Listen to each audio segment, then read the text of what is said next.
said in the matter of Mateen Cleaves, 16T538FY.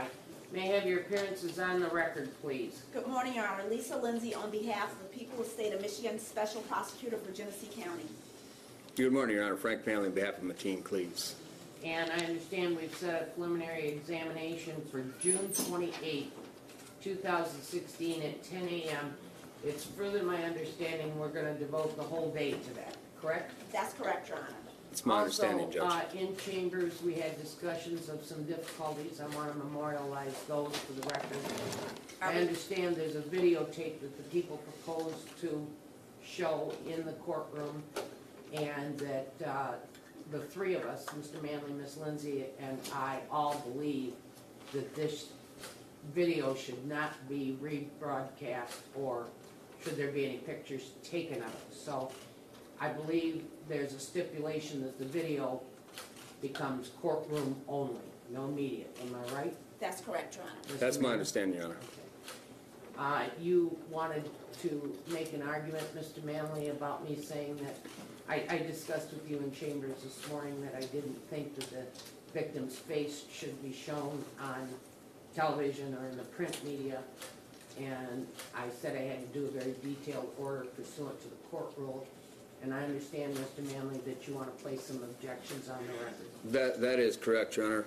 I believe that the time has come for this young lady to step forward and be seen. You know, she's been able to make allegations with a cloak of anonymity. She's not a child. This is not a case where somebody's alleging that there's a child molestation. She has been able, through the Wayne County Prosecutor's Office, press releases, all the media coverage, to smear Mr. Cleaves.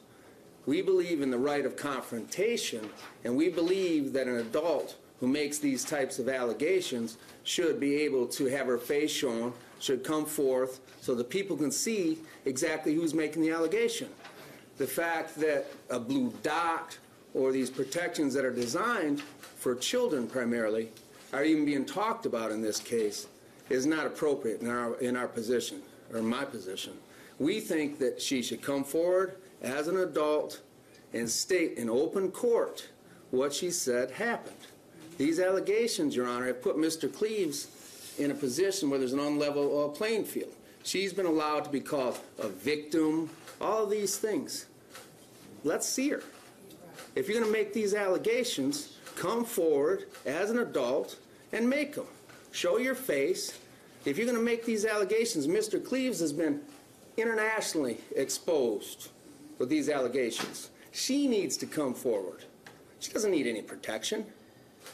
And I'd ask that the court, when the court makes this decision, that the court understands these protections were designed primarily for children, not for a 20-something individual. So that's my position, Your Honor. Well, counsel has cited no case law as it relates to these protections being primarily for children. So first and foremost, his argument is without merit.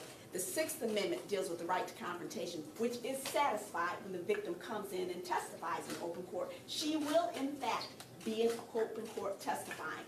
What we need to do, once again, is to protect her from harassment, from people on the street and things of that nature, until these charges are decided.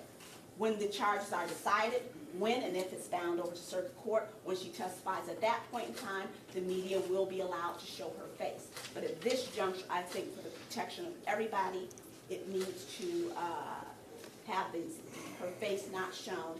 And furthermore, a person coming up to come to court to make an allegation of the sexual assault is not smearing the defendant. Every woman who feels that they are a victim of sexual assault should be able to come forward and make that allegation. We are in court to determine what happened. I believe it is appropriate at this stage in the proceedings to have her face covered, just as it is appropriate not to show the video, to have that rebroadcast, because that is also being done for the protection of Mr. Cleaves. And just for the record, is his presence being waived for this proceeding? His presence is waived for this proceedings. He's in the building, I'll say that. Okay. Can I answer that? You got one. I mean, you kill your parents and you cry that you're an orphan. This isn't my motion. I don't have to present case law.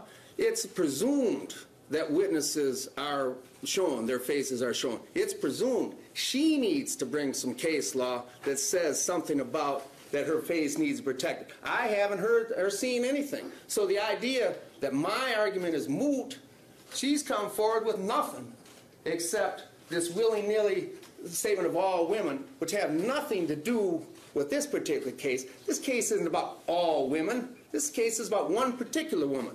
So the idea that you can stand there and say that my objection is moot because I haven't cited any case law, there's not been one iota, one scintilla of case law that's cited to say that her face should be covered. Well, there is a court rule that we are operating under. So there is a precedent for what we're doing. Has that been cited?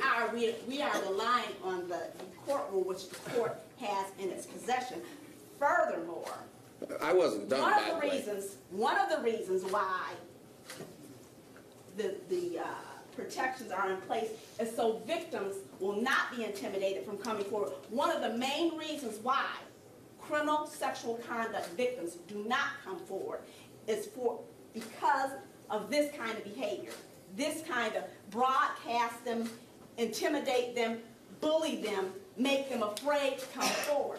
She will have her day in court as the defendant. And if the defendant is so anxious to have his day in court, how come he's out in the hallway? Oh, now wait a minute, Miss Lindsay. We're not going there. No, well, he's I waived his presence.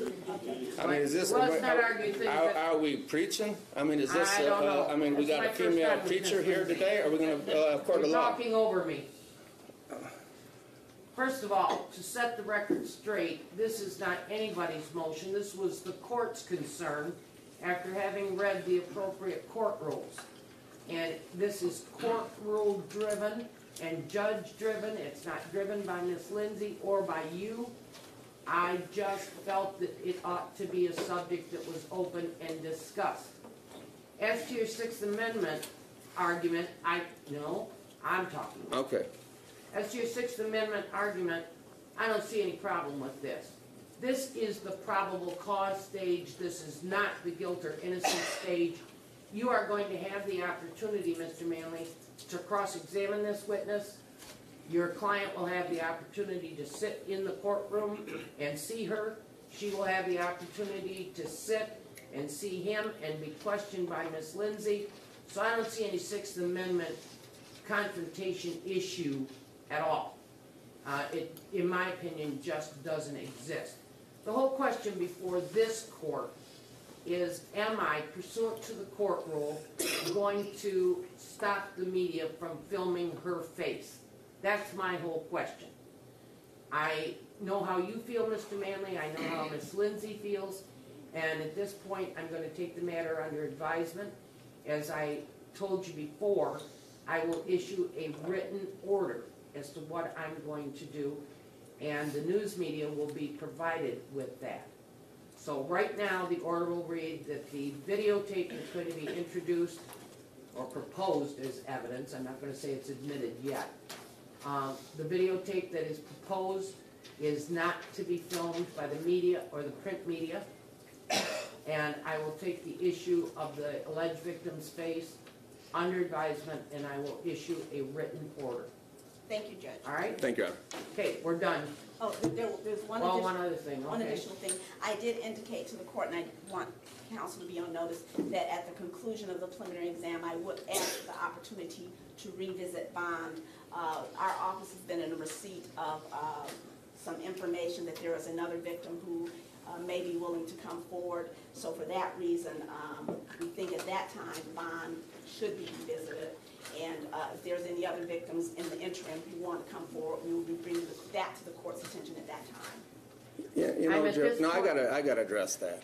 You know, this has been a continuing pattern of Wayne County prosecutor to come into open court with all this media and talk about a potential, another allegation of some kind, again, to smear Mr. Cleaves. She wants to know why Mr. Cleaves isn't here. Ongoing smear campaign. She doesn't want to identify who the person is, identify who this person is. Mr. Manley, I'm going to correct you. Mr. Cleaves is in the building. Yes. All right.